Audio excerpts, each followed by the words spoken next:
it to someone who doesn't. And then they just go to the ATM. They just go to the ATM and withdraw. But here in Bitcoin, both parties need to have a Bitcoin wallet. So it's basically like a currency, a digital currency. Where's the money coming from? The money is generated due to the demand and supply. So the cryptocurrency in question being Bitcoin is actually mined through supercomputers. So what happens there is you've got these supercomputers creating this currency or creating this digital coin. And from there on, as people buy, as people sell, demand and supply is created, like in any market. And that's where the money comes from. So how did you make millions from Bitcoin? So my story is I bought Bitcoin in 2014.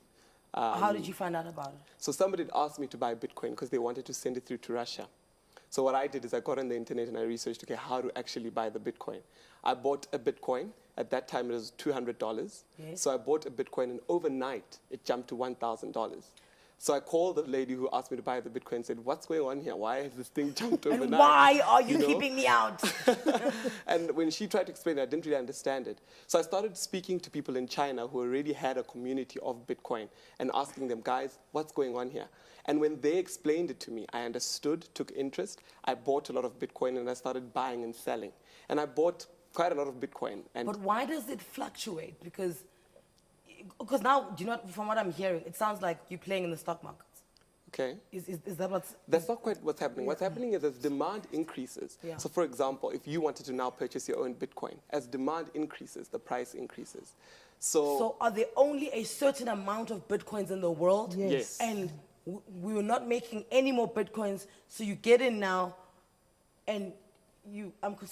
So basically, there's 21 million Bitcoin, Okay. right? But currently in the world, we've got 16 million. Yep. So the remainder is mined by the supercomputers. So what we're saying is, in a case where government would print out money, like Zimbabwe, and the money becomes valueless, Yes. what we're saying here is our money is not just, or the cryptocurrency Bitcoin is not just generated simply. One can't just do it in their backyard. What happens is you need these supercomputers that solve mathematical problems. And through the solving of mathematical problems, you're then rewarded through With Bitcoin. What's the last thing you bought with your Bitcoin? My MacBook. Oh, okay. Yeah. And it got delivered and everything? Yes, and I mean, takealot.com now accepts Bitcoin as a form of payment.